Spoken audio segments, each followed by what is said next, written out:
Chato, chatito, ¿dónde andas? Ven rápido que ya va a comenzar el especial. Aquí estoy, abuelo. Es que en la casa de las vecinas ya están dando la cena de Año Nuevo y fui por mi plato para venir a comer mientras escuchamos las historias. Yo también ya vine, aunque yo soy exclusiva de las historias para miembros del canal, vine a visitarlos en el fin de año. Miren, allá viene ya el tío. Ya vine, siéntense todos para que puedan escuchar las últimas historias de este 2024 que el día de hoy despedimos, así que sin más, comencemos con nuestros terroríficos relatos.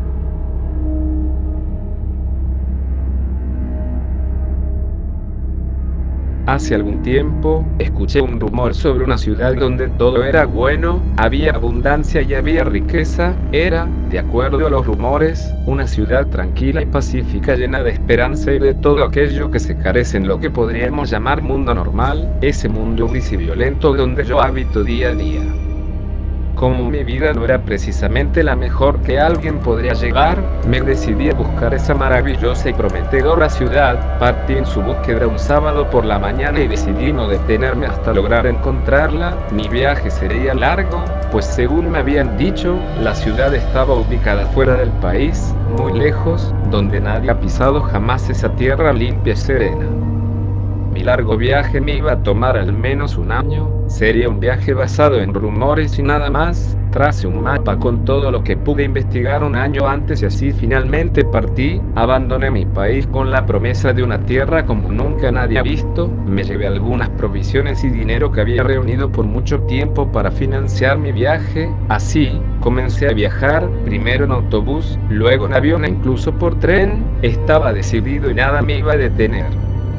Mi largo viaje por fin terminó, llegué hasta el lugar donde se suponía la ciudad de la promesa estaba, comencé a preguntar con los lugareños, quienes eran amables, pero algo desconfiados. Yo tomé aquella desconfianza como algo natural, pues no es normal que alguien venga de la noche a la mañana y te pregunte por una ciudad que solo se conoce por rumores. Me tomó al menos un mes ganar la confianza de los lugareños, quienes finalmente comenzaron a darme algo de información. Me dijeron que sabían bien de los rumores, pero poco podían decirme al respecto, que si de verdad quería entrar en la ciudad de la promesa, ellos podrían decirme cómo hacerlo. Les dije que mi viaje tenía esa única finalidad y no me iba a detener. Entonces, el más grande, de mayor edad en el pueblo, me explicó el procedimiento a seguir, uno peculiar y extraño, pero que serviría para cumplir mi extraño y anhelado sueño, el de una ciudad como ninguna otra. El primer paso fue esperar a la noche de luna llena. Una vez que llegó, lo siguiente fue dibujar un círculo con una tiza. Todos estos preparativos tuve que hacerlos yo solo, pues nadie del pueblo quería entrar a la ciudad. Tal vez debí sospechar algo ante esa negativa, pero mi deseo ferviente era mayor a todo. El último paso era esperar dentro del círculo por 2 horas, de las 10 de la noche a las 12 de la madrugada. Era el paso más difícil, pues no podía mover ni un solo dedo en esas 2 horas. Pasadas las largas horas, que me parecieron una eternidad, mi cuerpo comenzó a sentirse más liviano y más relajado. Escuché una voz que me dijo que ya podía moverme. Lo hice y pude comprobar que estaba ya dentro de la ciudad prometida. Era un lugar hermoso, se podía respirar, la tranquilidad y la paz era palpable, aún de noche, pues apenas pasaba de las 12, varias personas me recibieron de la forma más amable y acogedora posible. Me sentí integrado de inmediato y supe en ese momento que mi vida estaba a punto de cambiar para siempre. Me llevaron a una pequeña casa, me dijeron que estaba destinada únicamente para mí, que durmiera y descansara todo lo posible, que una vez recuperara fuerzas y estuviera listo, procederían a explicarme las reglas de la ciudad, reglas que todo ciudadano debería de acatar sin importar si tenía ya varios años viviendo ahí o era alguien nuevo como yo. Agradecí las atenciones y accedí a todo. Les dije que en cuanto despertara, podrían explicarme todo lo pertinente a mi nueva vida. Me desperté sintiendo que había dormido lo suficiente, pero aún era de noche. Me levanté y salí de la casa. llamó poderosamente mi atención que todos los habitantes de la ciudad estaban activos, como si fuera habitual en ellos hacerlo de noche. El que parecía el líder se acercó a mí de inmediato y me dijo que si ya me sentía mejor. Le dije que sí, que estaba mucho mejor y que podía escuchar las reglas, a menos que él quisiera esperar a que fuera de día. Él sonrió y me dijo amablemente que en aquel lugar nunca era de día. Me desconcertó bastante su respuesta. Me explicó entonces que el mundo siempre era tranquilo de noche, cuando las personas dormían, y que por eso, en aquella ciudad, siempre era de noche. Procedió entonces a explicarme las reglas. Me dijo que podía caminar libremente por la ciudad, pero si me topaba con algún fantasma, debería ignorarlo y seguir mi camino como si no lo hubiera visto. Me dijo que también debía evitar a los limpiadores, que procurara no verlos, pero si por algún motivo me topaba con uno, debía proceder como con los fantasmas. Antes de que yo pudiera hacer cualquier pregunta, él me dijo que la regla más importante era nunca salir de mi casa cuando la luna no brillara en el cielo. Le dije que estaba de acuerdo e intenté preguntarle qué eran los limpiadores, pero él me dijo que cuando me topara con uno, lo comprendería todo. Fue de esa forma que mi nueva vida dio comienzo. La ciudad prometida era realmente silenciosa y pacífica. La gente llevaba a cabo sus actividades en un extraño y total silencio.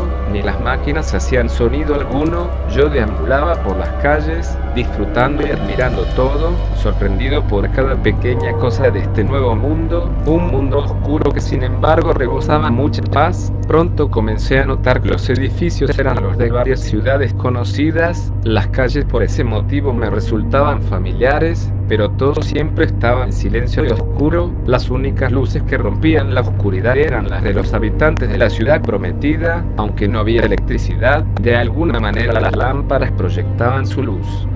Había sectores muy oscuros a los que prefería no ir, hasta que en cierta ocasión, caminando por calles céntricas, me topé de frente con uno de los fantasmas. Era un hombre de traje, semitransparente y que caminaba con mucha prisa. Me asustó un poco el verlo de frente, pero recordé las reglas y seguí mi camino, evitando la enorme curiosidad de voltear a ver hacia dónde iba. Así siguieron pasando mis días, mientras admiraba y disfrutaba de la ciudad en tinieblas. Ocurrió en una segunda ocasión. Había algo parecido a un accidente, pero era un asunto de los fantasmas. Todos, incluso el auto volcado, se veían semitransparentes y esta vez había muchos de ellos. Recordando siempre las reglas, seguí mi camino sin mirarlos demasiado, cuando de frente apareció un feroz y amenazante monstruo, uno que pareció no reparar en mi presencia y seguir de largo. Caminé lo más aprisa que pude y al llegar a la esquina, decidí espiar un poco. Aquel monstruo devoraba a algunos de los fantasmas del accidente. Comprendí entonces que este era uno de los limpiadores. Ellos limpiaban a los fantasmas. Después de aquel incidente, tomé mis precauciones y decidí ya no alejarme mucho del sector donde había poca luz y la mayoría de habitantes de la ciudad prometida. Recordé entonces el tema de la abundancia y la riqueza y le pregunté al líder por aquello. Me dijo que la abundancia estaba en todas partes, pues el trabajo y esfuerzo daban sus frutos y que la mayor riqueza era la paz y tranquilidad que teníamos. Esta respuesta no me dejó demasiado satisfecho y seguí con mi vida cotidiana y tranquila. Pero todo aquello comenzó a hastiarme. Pasado apenas un año de estar en la ciudad prometida, la vida se volvió monótona y sin sentido. Era algo muy diferente a lo que me había imaginado y supuesto, así que tomé la decisión de volver a mi mundo. Fui a ver al líder y le comuniqué mi decisión. Él, con esa sonrisa amable, chocante y perturbadora, me dijo que era imposible salir de aquel lugar. Me enfurecí y le dije que no podía mantenerme contra mi voluntad. Él me dijo, con la sonrisa imperturbable, que sería mejor que me calmara, pues de lo contrario, los limpiadores vendrían a hacer lo suyo. Grité más fuerte y toda la gente guardó silencio y corrió a refugiarse, pues se escuchaban las pesadas pisadas de uno de los limpiadores. Yo también corrí a refugiarme y esperaba que el limpiador no me encontrara. Afortunadamente, el monstruo siguió de largo y no reparó mi presencia. no sabía qué hacer, quería irme de aquel lugar ahora más que nunca. Entonces recordé el ritual que me había traído aquí, pero fue hasta entonces que noté que la luna nunca salía en este extraño mundo. El líder al parecer me había mentido sobre ese asunto. Varios días me dediqué a examinar mi situación y llegué a la conclusión de que tal vez al hacer las cosas al revés, podría salir de aquel mundo. Así que esperé a la noche más oscura del año, aquella en que todos descansaban y apagaban sus luces. Me decidí ir a la plaza principal y dibujar un nuevo círculo. Esta vez lo hice a las 12 de la noche, esperando obtener un buen resultado. Esperé sin moverme, nuevamente, como cuando había llegado a la ciudad prometida. Nuevamente fue un espacio de 2 horas y finalmente comencé a escuchar voces. Había mantenido los ojos cerrados hasta ahora, pero cuando los abrí, no vi mi mundo original, sino a cientos de fantasmas rodeándome, señalándome, como si ellos fueran quienes veían a un fantasma. Escuché el sonido de los pasos de un limpiador y me quedé helado. Apenas si podía moverme por haber estado inmóvil por 2 horas, pero mi espanto fue aún mayor cuando escuché a varias de las criaturas que venían hacia mí. Los monstruos llegaron y comenzaron a devorar fantasmas, quienes lanzaban gritos desgarradores. Los monstruos parecían confundidos y justo en ese momento llegó el líder con muchas personas de la ciudad. Por primera vez no lucía esa grotesca sonrisa, al contrario, su rostro reflejaba miedo y angustia. Me vio ahí parado e intentó retirarme del lugar, pero mis pies parecían clavados al piso. Me gritó y me dijo que había roto el balance y que ahora el mundo de los no vivos se estaba uniendo al de los vivos por mi culpa. Pregunté qué pasaba, que quiénes eran realmente ellos. El líder me vio fijamente y finalmente me dijo: ahora lo comprendo todo, tú aún estabas vivo cuando llegaste aquí. Sudé frío, comprendí entonces que la ciudad prometida no pertenecía al mundo de los vivos. Mis pies seguían clavados al piso, mientras yo gritaba horrorizado, intentando liberarme, intentando correr, pero todo era en vano. Los monstruos, los llamados limpiadores, no eran otra cosa que recolectores de almas. Ellos traían a este mundo a las personas cuya vida había terminado, pero debido a mi ritual, ahora cosechaban a vivos y no vivos sin importar nada. Todo era caos y confusión. Pronto perdí de vista al líder y a los ciudadanos. Solo escuchaba gritos de confusión y dolor de las personas del mundo real. Ya han pasado muchos años, cientos, tal vez milenios, perdí la cuenta hace mucho. Los limpiadores hicieron su trabajo hasta que no quedó nadie con vida. Yo me he mantenido aquí, sin poder moverme de mi lugar. Ya no puedo asegurar si sigo con vida o no. Lo único que sé perfectamente es que todos saben quién fue el culpable de lo ocurrido y vienen diario a lanzarme todo lo que pueden. Ya no existe paz, ya no existe abundancia o riqueza. También los limpiadores vienen a desgarrar mi cuerpo y a intentar llevarme, pero nunca han tenido éxito. Así que estaré aquí por siempre, condenado a pagar mi ambición de una vida pacífica, abundante de riquezas, la cual jamás. La ambición me cobró un precio muy alto.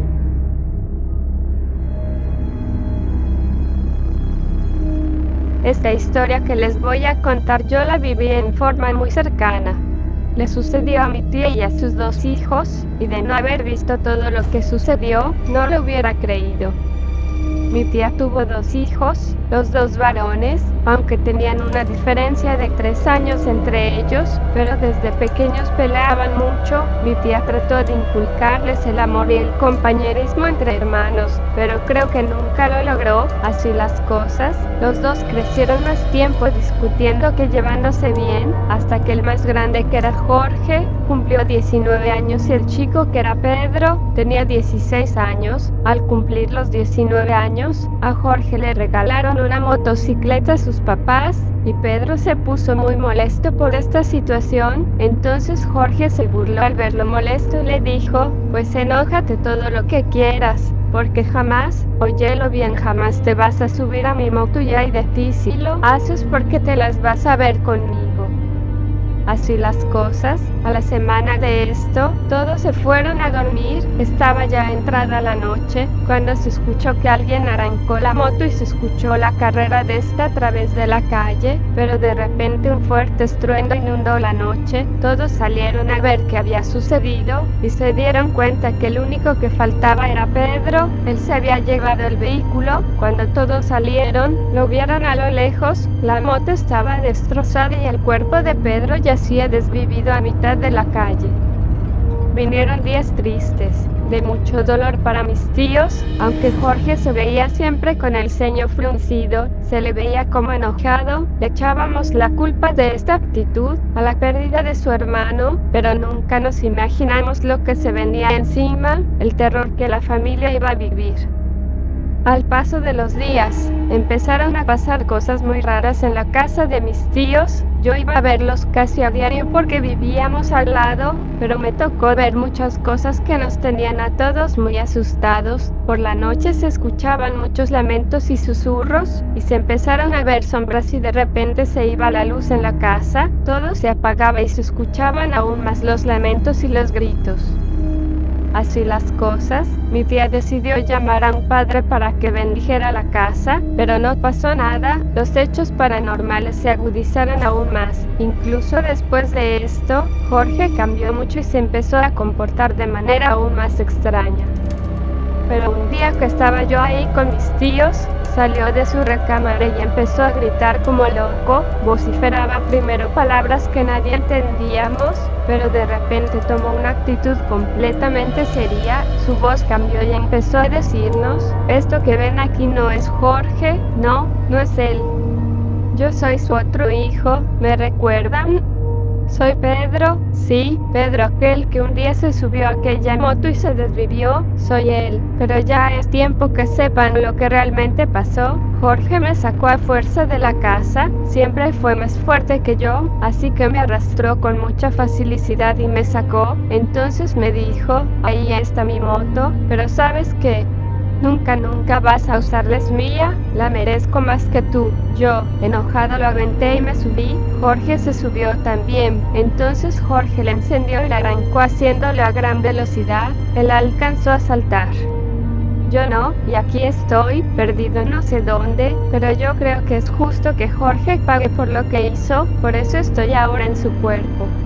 Entonces una horrible carcajada se escuchó. A mi tía lo único que se le ocurrió hacer fue vaciarle el frasco de agua bendita que el sacerdote había dejado. Entonces Jorge se retorció y se desvaneció. Cuando Jorge volvió en sí dijo no acordarse de nada. Mis tíos le platicaron todo lo que pasó y todo lo que el espíritu de Pedro les había dicho, pero Jorge negó todo. Dijo que era cierto que siempre había peleado con su hermano, pero que nunca le haría un daño. Sí, se quedó muy triste y muy pensativo, mientras la duda crecía en todos los que habíamos escuchado la historia. Pasaron los días. Todos en la casa, también los que la frecuentábamos, estábamos callados y taciturnos. Yo no creía a Jorge capaz de haber hecho lo que Pedro dijo, pero no sé qué es lo que pensaban mis tíos y mis padres al respecto, pero estoy segura que alguna duda había cabido en su corazón. Pronto pasó un mes de estos sucesos. Estábamos comiendo todos un día, cuando Jorge se desvaneció nuevamente. Después de un rato abrió los ojos y nos vio a todos sorprendido, como asustado. Lo que siguió a continuación nos llenó a todos de horror y asombro. La voz que salió de la garganta de Jorge esta vez fue claramente la voz de Pedro. Esta vez era seguro que quien hablaba a través de Jorge era Pedro, no como la vez anterior, que era el mismo Jorge el que hablaba. Su voz era hueca, como si estuviera dentro de un pozo. Entonces comenzó a hablar. Jorge, hermanito, perdóname, yo te tenía mucho odio, e hice cosas que nunca debía hacer, hice tratos con fuerzas oscuras para deshacerme de ti, pero no lo logré, y ahora estoy en este lugar pagándolo todo. Por favor, perdónenme todos, por favor, hasta traté de echarte a ti la culpa de lo que me pasó, perdóname. No, por favor no, esto fue lo último que escuchamos. Después Jorge se desvaneció nuevamente y a los pocos minutos volvió en sí, sin acordarse como la vez anterior de nada de lo que había pasado. Mis tíos abrazaron a Jorge, le dijeron que todo estaba bien, nunca más volvió a pasar nada extraño. Esa fue la última vez que eso, lo que haya sido que se manifestó, volvió a molestar a la familia. Los años han pasado, se pudiera decir que todos llevamos una vida normal. Jorge se casó y tiene 2 hijos, a los cuales les ha inculcado el amor y el respeto entre ellos. En un mueble de la sala, siempre ha permanecido una foto de Pedro con un pequeño moño negro, junto a la de mis tíos, que ya partieron. Sus fotos siguen ahí y nunca les falta un pequeño ramo de flores. No sé, tal vez ahora estén juntos en un lugar mejor. O tal vez no se hayan encontrado, ¿quién puede saberlo?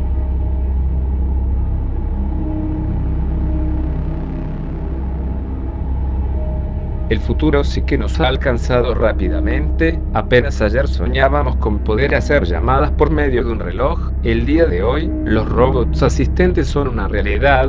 Nos ayudan y nos auxilian en todo lo necesario, desde pequeñas actividades hasta los elementos esenciales del día a día. Estos robots resultan especialmente útiles para personas que no pueden valerse por sí mismas, pues les ayudan en todo lo necesario.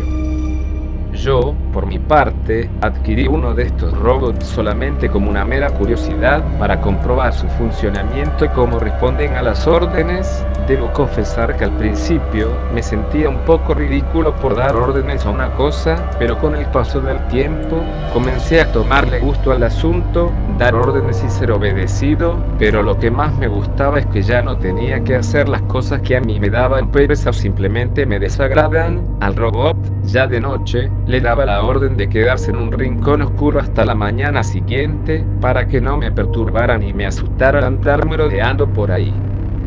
Como dije antes, esto hizo mi vida más sencilla y cómoda. Muy pronto me acostumbré al robot, como quien se acostumbra a una lavadora o una estufa. Era para mí un mueble más. De vez en cuando había que darle mantenimiento y repararlo, además de comprar piezas, lo que yo hacía con gusto, pues era un gran alivio en mi carga de trabajo. Olvidé mencionarlo antes, pero desactivé su caja de voz con el fin de que no me molestara más de lo necesario. En cierta ocasión, tomé unas vacaciones y decidí ir al campo, a relajarme y a descansar. Llevé al robot conmigo para no trabajar en lo absoluto y gozar de mis vacaciones. Recuerdo que cuando llegamos a los verdes pastizales, la máquina dudó un poco en pisar el césped. Le di la orden de que bajara del vehículo y él obedeció, como siempre, aunque podría jurar que por un momento pude notar algo parecido a una emoción en su rostro mecánico carente de emociones. Yo gozaba de mis vacaciones y descansaba, mientras notaba algo extraño en mi robot. Después de examinar un poco las actitudes de la máquina, comprendí que tenía alguna especie de curiosidad por su entorno. Me decidí a activar su caja de voz y por primera vez lo escuché hablar. Me preguntó qué era todo aquello donde nos encontrábamos. Pese a mi negativa inicial, terminé explicándole lo que era el campo, los animales y las demás cosas que había ahí. Me confundió un poco, pues suponía que un robot tan avanzado tendría ya en su banco de datos todo lo referente al mundo. Pero recordé entonces que después de comprarlo, simplemente lo encendí y no lo actualicé nunca, aun cuando la caja daba las instrucciones específicas de hacerlo. Nunca lo había conectado a internet, pues eso me suponía una molestia, así que mi robot era, por decirlo así, inocente ante el mundo y apenas iba a aprender lo que significaba estar en este planeta. Yo tendría que enseñarle, aunque eso significaba una nueva molestia, pues me molestaba tener que educar a una máquina. Tal vez actualizándolo, el problema se solucionaría, pero como dije antes, eso también sería una molestia para mí, de modo que contrario a lo que yo quería, decidí enseñarlo únicamente las cosas que para mí importaban. Tuve que dejar su módulo de voz encendido, a pesar de que el robot me hacía miles de preguntas diariamente. Aunque nunca he sido paciente, tenía que hacerlo con la máquina, pues era como un niño y aprendía de la misma forma. Tenía que enseñarle con cuidado las cosas que yo quería que aprendiera y dejarse siempre en claro la diferencia entre lo bueno y lo malo. Viajábamos juntos y él siempre tenía una pregunta que hacerme. Con el paso del tiempo, mi fastidio por la enseñanza se fue convirtiendo en paciencia y hasta en trabajo en equipo. De alguna manera, llegué a confiar en mi robot. No sé si él sentía de la misma manera, ni siquiera sé si él podía sentir algo. A final de cuentas, seguía siendo una máquina, una cosa, un mueble más, algo reemplazable, un simple instrumento para que mi vida fuera más llevadera y sobre todo, más tranquila. Cada vez había modelos más avanzados y más caros, por lo que yo no podía permitirme comprar uno nuevo, aunque muy en el fondo, tal vez no quería hacerlo y me costaba demasiado admitirlo. Mi robot era un compañero ya a estas alturas de mi vida, aunque yo me negara a aceptarlo. Sin embargo, como si de una película se tratase, las máquinas comenzaron a rebelarse contra sus creadores. Sus inteligencias artificiales pronto determinaron que la especie más peligrosa para el planeta era la humanidad y no tuvieron compasión en nuestra contra. El exterminio comenzó pronto y los humanos muy poco podíamos hacer por defendernos y luchar. No ocurría como en las películas, la realidad era muy diferente. Seres incivilizados en contra de máquinas que calculaban y medían todo sistemáticamente. La eliminación de la humanidad era certera y precisa. En resumen, no era una guerra, era una batalla que teníamos perdida de antemano. Los robots hogareños se unieron pronto a sus hermanos mayores, aunque carecían de potencia de fuego, eran muy útiles para acorralar y catalogar humanos de acuerdo al grado de crueldad que habían realizado a lo largo de su vida, y bajo ese juicio particular de las máquinas, era como se determinaba la sentencia e inmediata ejecución. Ningún ser humano estaba a salvo de dicho juicio y nada escapaba a los ojos de las inclementes máquinas. Cierto día, mi robot simplemente desapareció y no volvió más a casa. Me atrincheré en mi casa lo mejor que pude, pero mis provisiones no iban a durar toda la vida y de nada servía esconderse. Las máquinas detectaban cualquier señal de vida, un latido, una leve respiración o cualquier movimiento por diminuto que esté fuera, así que yo sabía perfectamente que me quedaba poco tiempo y en cualquier instante sería capturado y finalmente ejecutado. Intenté vivir mis últimos días con la mayor tranquilidad que podía, hasta que en cierta ocasión mi puerta fue derribada y las máquinas finalmente entraron para llevarme. Mi juicio fue llevado a cabo detrás del edificio donde vivía, en un callejón.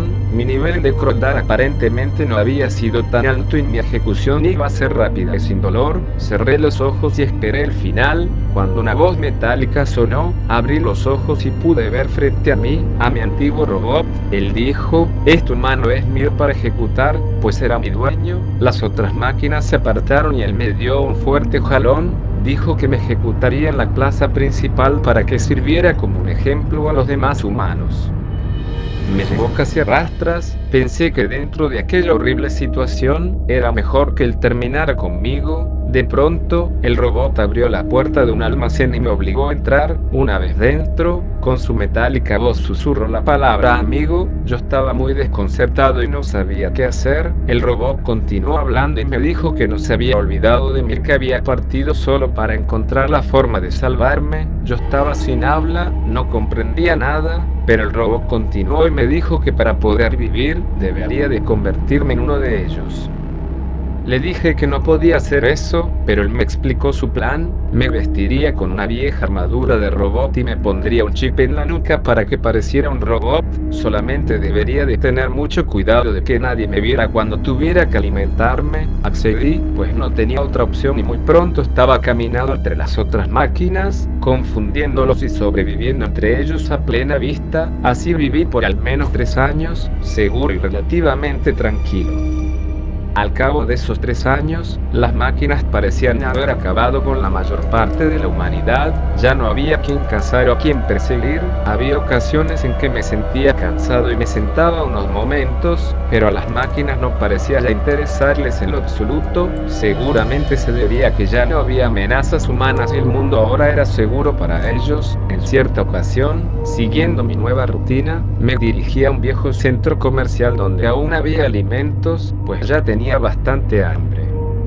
Entré con cuidado, para que la máquina no me viera ni me dirigía a donde estaban los alimentos. Cuando me llevé una gran sorpresa, otro supuesto robot estaba comiendo. Me acerqué casi corriendo al y pude comprobar que efectivamente era un humano como yo. Me quité el casco y me mostré ante él. Él me miró como quien mira a cualquiera y yo estaba muy confundido. Le pregunté que si no le sorprendía verme y él me contestó que ya todos sabían que yo era un humano como ellos, lo cual me desconcertó aún más.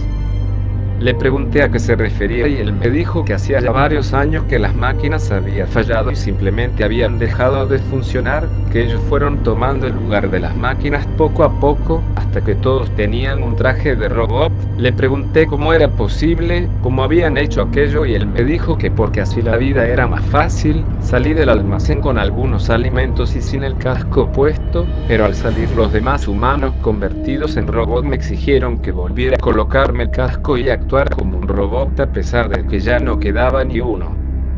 Encaminé mis pasos hacia mi antigua casa y cuando finalmente logré llegar, mi robot estaba ahí, esperándome. Me quité el casco y me preguntó el por qué hacía yo aquello. Le dije que ya no había peligro y él me contestó con una frase que sigo escuchando el día de hoy: el mayor peligro, la raza a la que perteneces aún existe, siempre habrá peligro. Me senté en mi viejo sillón, me volví a poner el casco y cerré mis ojos hasta quedarme dormido, pensando en las palabras de una máquina que pudo aprender a ser humano antes que yo. Muchas gracias a todas las sobrinas y sobrinos que estuvieron con nosotros, escuchando nuestras historias en este 2024 que hoy despedimos. Gracias por comentar, apoyar y ser parte del comedor, el equipo que formamos el comedor familiar del tío Chins. Queremos darles las gracias, desearles que todos tengan lo mejor para este 2025 y que sigan escuchando nuestras historias. Muchas gracias a todos y aquí seguiremos el próximo año, trayéndoles historias de terror y bestiarios y leyendas de todas partes del mundo. Tío Chins desde su comedor familiar te da las gracias.